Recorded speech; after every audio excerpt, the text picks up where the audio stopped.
Welcome to SPRT family kitchen. ఇవేంటనుకుంటున్నారా? ఇవి బియ్యం పిండితో వడియాలండి. ఈ ఎండాకాలం టైంలో మనం చక్కగా చేసుకుంటే చాలా బాగుంటాయి. మరి అవి ఎలా చేయాలో ప్రాసెస్. ముందు ఒక లోటా వాటర్ తీసుకొని ఆ లోటాతో మనం 4 లోటాలు అయితే మనం ఏది తీసుకున్నా సరే 1:8 తీసుకోవాలి. 1:8 అంటే మనం ఏ పిండి అయితే బియ్యం పిండిని కొలుచుకుంటున్నామో ఇందులో మనం 6 లోటాలు వేస్తాం. అయితే దీంట్లోకి మసాలా కోసం 4 పచ్చిమిరపకాయలు, అల్లం ఆప్షనల్ అండి. మీకు నచ్చితే వేసుకోవచ్చు, లేకపోతే లేదు. కానీ జీలకర్ర, పచ్చిమిరపకాయలు మాత్రం ఖచ్చితంగా ఉండాలి. కొంచెం కారం ఎక్కువ తినేవాళ్ళు మరికొన్ని పచ్చిమిరపకాయలు వేసుకోవచ్చు.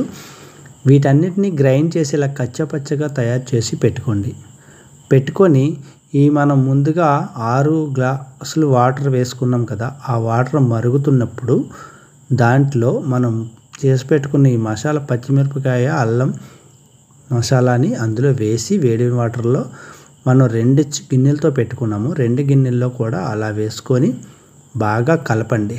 కలిపితే అది కొద్దిసేపటికి ఇంకి మనకి సాల్ట్ అండి, ఇది మెయిన్గా మనం ఆలోచించాల్సింది సాల్ట్. ఎక్కువ వేయొద్దు, అలాగని మరీ తక్కువ వేయొద్దు. చాలా తక్కువగా, అంటే మనకి సాల్ట్గా అనిపించదు. చూడండి, మనం ఏ గ్లాస్తో ఏ లోటాతో అయితే మనం వాటర్ తీసుకున్నామో ఆ లోటాతో 1 లోటాడు పిండి తీసుకున్నాము. ఈ పిండిలో మరొక 2 చెంబులు, అంటే మరొక 2 వాటర్ వేసి 2 లోటాల వాటర్ వేసి బాగా తిప్పండి. అప్పుడు మనకి ఫస్ట్ ఆల్రెడీ 6 పోసాం కదా, ఇవి ఒక 2 అంటే మొత్తం 8 లోటాలు అవుతున్నాయి. ఈ 2 లోటాలు వేసి పిండిని ముద్దలు లేకుండా చాలా చాలా ఎక్కువసేపు బాగా కలిపితే అది మొత్తం వాటర్ లిక్విడ్ లాగా తయారవుతుంది. ఇది చాలా చాలా సింపుల్ అండి. ఈ ఎండాకాలంలో చాలా ఈజీగా పెట్టుకోవచ్చు, చాలా తొందరగా అయిపోతాయి. మనం ఇట్లా చేసి పెట్టుకొని మనం మరి వర్షాకాలంలోనే అలా చలికాలంలో మనం చారు, పప్పుచారు అలాంటివి ఏమైనా పెట్టుకున్నప్పుడు తింటే మరి అద్దరిపోతాయండి. మీరందరూ కూడా ట్రై చేయండి, మీకు అందరికీ తెలిసే ఉంటుంది. కానీ మనం ఒకసారి మన ఛానల్లో పెట్టాలని తయారు చేస్తున్నాం. అదే చూడండి, వాటర్ అంతా బాగా మరుగుతున్నప్పుడు మనం కలిపి పెట్టుకున్న ఈ పిండిని నెమ్మదిగా జారవిడిచి అందులో ఒక్కసారి మొత్తం ఒక 5 నిమిషాల పాటు పిండి అంతా ఉడకనివ్వండి. ఉడికితే మనకి ఈ పిండి అంతా కూడా చాలా చాలా బాగా తయారయ్యి మరి మంచి స్మెల్ కూడా వస్తుంది. ఇంకా మనకి చాలా దగ్గరగా ఉన్నామండి మనకు వడియాలు పెట్టుకోవడానికి. స్టార్టింగ్ చాలా తక్కువగా మనకు వస్తుంది, కానీ కలుపుతుంటే అది ఒక 5 నిమిషాల తర్వాత అది బాగా ముద్దలా తయారవుతుంది. అంటే మరీ ముద్ద కాదు, అది క్వాంటిటీ చూడండి అలా ఒక జావ టైపులో తయారవుతుంది. పైనుంచి కింద వరకు మనం ఇలా పోసుకుంటే మనకి ఇలా జారి విడిచిపోయినట్టు ఒక టైప్ ఆఫ్లో కలుస్తుంది.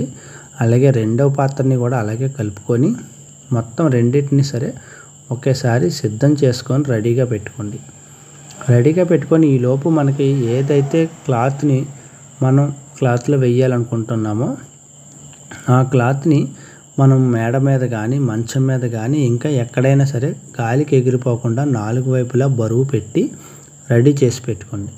అంతేనండి, తయారైపోయింది. ఇంకా మనం పైకి తీసుకెళ్ళిపోయి మేడ మీద దీన్ని కొద్దిగా ఇది చీర అండి, ఈ చీర మీద కాటన్ చీర పెట్టుకోండి, చాలా తొందరగా అవుతాయి. అలా వేసుకోవడమేనండి, అంతేనండి. ఇంత ఈజీ ప్రాసెస్ని చాలామందికి తెలియదు. కానీ ఈ ఎండల్లో మనం ఒక పొద్దున్న మార్నింగ్ టైంలో 7 to 8 లోపు పెట్టేసుకొని లోపలికి పోయి మనం హాయిగా పడుకుంటే ఇవి ఈవినింగ్ కల్లా బాగా ఎండిపోతుంది. కానీ కొద్దిగా ఇబ్బందిగా అనిపిస్తుంది, కానీ ఎండకు లేనప్పుడు ముందు ప్రయత్నించండి. చూడండి, మేము మొత్తం చాలా పెద్ద చీర మీద మొత్తం అంతా కూడా వేసేసాం. ఇవన్నీ కూడా ఈరోజు ఎండకి బాగా ఎండిపోయి ఎలా తయారవుతున్నాయి అంటే చాలా చాలా మరి బాగా ఎండిపోయి మొత్తం అసలు కనపడవండి. చూడండి, మీకు చూపిస్తున్నాను ఎలా కనబడకుండా ఎలా అయిపోయినాయో. వీటన్నిటినీ కూడా మరి మనం తీసుకునే ప్రాసెస్ కూడా మీకు చెప్తున్నాము. రివర్స్లో తిప్పి, అంటే ఎటువైపు అయితే మనకి ఈ వడియాలు ఉంటాయో అటువైపు కాకుండా చీరకి వెనకాతల వైపు మనం వాటర్తో చల్లి అంటే వాటర్ చల్లేయాలి. ఆ చీర అంతా వాటర్ చల్లేసి ఒక 10 నుంచి 15 నిమిషాల పాటు వాటిని ఏమీ ముట్టుకోకుండా అలా వదిలేసి చివరికి అటువైపు ఒకరు ఇటువైపులు పట్టుకొని గట్టిగా గుంజిలలా ఊపితే కూడా వచ్చేస్తాయి. కానీ మనం అలా చూపించకుండా ఒకటి తీస్తున్నట్టుగా చూపించాము. కానీ వాటర్ చల్లుకోండి, ఇలా చల్లేసుకొని ఒక 15 నిమిషాల పాటు మనం పెట్టేసుకుంటే మనకి మొత్తం కూడా వడియాలు చాలా చాలా చాలా టేస్టీగా వస్తాయండి.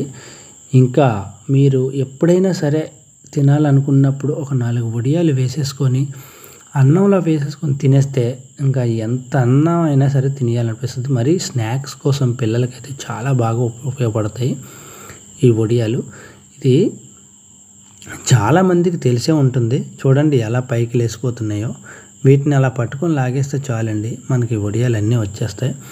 ఇలా ఎండబెట్టిన వడియాలన్నిటినీ కూడా మరొక క్లాత్లో తీసేసి మరి మంచి ఎండకు చూపించేస్తే మరి వడియాలన్నీ కూడా తయారైపోయి మనకి ఫ్రెష్గా ఉంటాయి, స్మెల్ ఉండవు, ఇంకా మనం స్టోర్ చేసుకోవడానికి కూడా చాలా ఈజీగా ఉంటాయి. చూపిస్తున్నాను చూడండి, అలా లాగితే వచ్చేస్తాయండి వడియాలు. అయితే పక్కన వేరే క్లాత్ తీసుకొని ఆ క్లాత్ మీద ఈ రోజు అంతా కూడా అంటే మనం ముందు రోజు పెట్టుకుంటాము, తర్వాత రోజు మనం ఇవన్నీ చూడండి అలా తీసేస్తే అలా వస్తాయి. లేదు ప్రాసెస్ ఇంకొక విధంగా కూడా ఉంది, అది చాలా ఈజీ అండి.